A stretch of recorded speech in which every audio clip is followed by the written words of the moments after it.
வணக்கம். இன்றைக்கி நம்ம பார்க்க போகிற சமையல் என்னென்னு பார்த்தீங்கன்னா, ஒரு சிம்பிளான ஸ்நாக்ஸ் ரெசிபி தான் பார்க்க போகிறோம். ப்ரெட்டு வெங்காயம் வச்சு ஒரு அருமையான ப்ரெட் பக்கோடா எப்படி செய்யலாங்கிறத பார்க்கலாம். ஈவினிங் டைம் இது மாதிரி செஞ்சு கொடுங்க. ரொம்ப ஈஸியாக இருக்கும், டேஸ்ட்டாகவும் இருக்கும். ஸோ வாங்க இந்த அருமையான ப்ரெட் பக்கோடா எப்படி செய்யலாங்கிறத பார்க்கலாம். இப்போ ஒரு பவுலில் தண்ணி வச்சுருக்கேன். இதில் பார்த்தீங்கன்னா 7 ப்ரெட் எடுத்திருக்கேன். இப்போ இந்த ப்ரெட்டை வந்து நம்ம ஒன்றுன்னா தண்ணியில் நனைச்சி நல்லா புழிஞ்சிட்டு இன்னொரு பவுலில் சேர்த்துக்கலாம். நல்லா தண்ணியை வந்து நல்லா இருக்க புழிஞ்சிடலாம். புழிஞ்சிட்டு இதை சேர்த்துக்கலாம். இது மாதிரி எல்லா ப்ரெட்டையும் தண்ணியில் நனைச்சி புழிஞ்சிட்டு பார்க்கலாம். இப்போ பாருங்கள், எல்லாத்தையும் நல்லா புழிஞ்சு விட்டாச்சு. இதை வந்து நல்லா உதுத்து விட்டுக்கலாம். இப்போ இதில் மீடியம் சைஸாக 2 பெரிய வெங்காயம் நல்லா நீளமாக துருவி வச்சுருக்கேன். இதோட சேர்த்துக்கலாம். இந்த மாதிரி நீளமாகவே துருவி வச்சுக்கோங்க, அப்போ தான் நல்லாயிருக்கும். இப்போ இதில் பொடியெல்லாம் சேர்த்துக்கலாம். ஒரு 1/2 டேபிள் ஸ்பூன் அளவுக்கு தனியாத்தூள், சோம்புத்தூள், சீரகத்தூள் கலந்த பொடி சேர்த்துக்கலாம். இது வந்து கொஞ்சம் ஃப்ளேவருக்காக மட்டும் சேர்த்தா போதும்.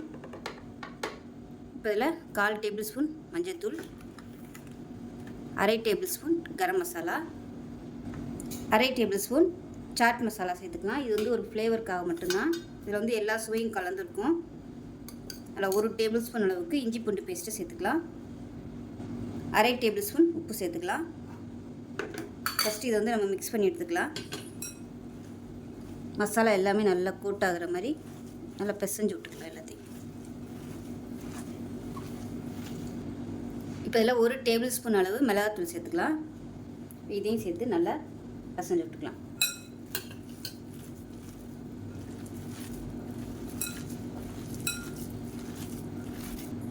இப்போ இதில் ஒரு 4 டேபிள் ஸ்பூன் அளவு கடலை மாவு சேர்த்துக்கலாம்.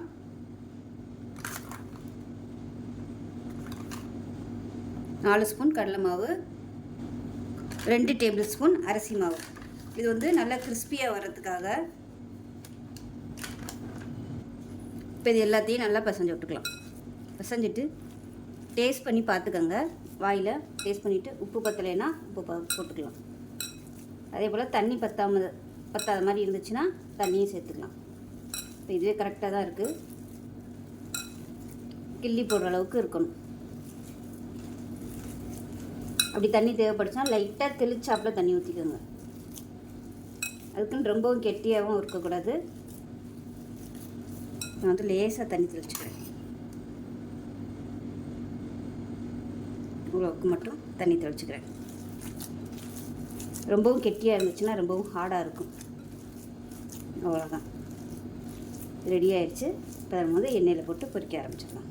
ஒரு 5 நிமிஷம் அப்படியே ரெஸ்ட்டில் விட்டுடலாம். இந்த உப்பு புளி காரம் எல்லாமே நல்லா ஊறட்டும். இப்போ பாருங்கள், எண்ணெய் நல்லா சூடாயிருச்சு. இப்போ நம்ம கலந்து வச்சுருக்கிறதுலேருந்து சின்னதாக பிச்சு போட்டுக்கலாம். இந்த மாதிரி உருட்டிட்டு லைட்டாக அந்த மாதிரி தட்டி விட்ருங்க. எவ்வளோ சின்னதாக போட முடியுமோ சின்னதாக போட்டுக்கோங்க, அப்போ தான் சீக்கிரமாகவே வேகும்.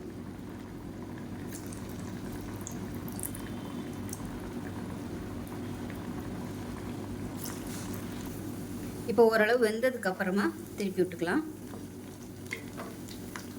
இந்த ப்ரெட் பக்கோடா சூப்பராக இருக்கும். டேஸ்ட்டு, இனிப்பு, காரம் எல்லாம் கலந்த சுவையில் அருமையாக இருக்கும் சாப்பிட்றதுக்கு. இந்த சாட் மசாலா போட்டிருக்கிறதுனால சாட் மசாலாவில் எல்லா ஃப்ளேவருமே இருக்கும். புளிப்பு, இனிப்பு, எல்லாமே இருக்கும். இப்போ பாருங்கள், ரெடி ஆகிடுச்சு. எடுத்துடலாம். எனக்கு வந்து கொஞ்சம் சிவந்தாப்பில் இருந்தால் தான் நல்லாயிருக்கும், பிடிக்கும். அதனால் கொஞ்சம் நான் சிவக்க விட்டுட்டேன். உங்களுக்கு எப்படி இருக்குமோ நீங்கள் அது மாதிரி பொரிச்சு எடுத்துக்கோங்க. இப்போ மிச்சம் இருக்க எல்லாத்தையும் பொரிச்சு எடுத்துகிட்டு பார்க்கலாம். இப்போ பாருங்கள், அருமையான ப்ரெட் பக்கோடா ரெடி ஆயிடுச்சு. கெச்சப்போடு வச்சு சாப்பிட்றதுக்கு அருமையாக இருக்கும். இதோட டேஸ்ட்டு பார்த்தீங்கன்னா கட்லெட் சாப்பிட்டா எப்படி இருக்குமோ அந்த டேஸ்ட்டில் தான் இருக்கும். ரொம்ப ஈஸியாக குயிக்காக பண்ணிடலாம். ஸோ இதே மாதிரியே செஞ்சு பாருங்கள். செஞ்சு பார்த்துட்டு எப்படி வந்துச்சுங்கிறத சொல்லுங்கள். வீடியோ பிடிச்சினா லைக் பண்ணுங்கள், கமெண்ட் பண்ணுங்கள். சேனலை சப்ஸ்கிரைப் பண்ணுங்கள். பக்கத்தில் பெல் பட்டனை ப்ரெஸ் பண்ணுங்கள். நன்றி.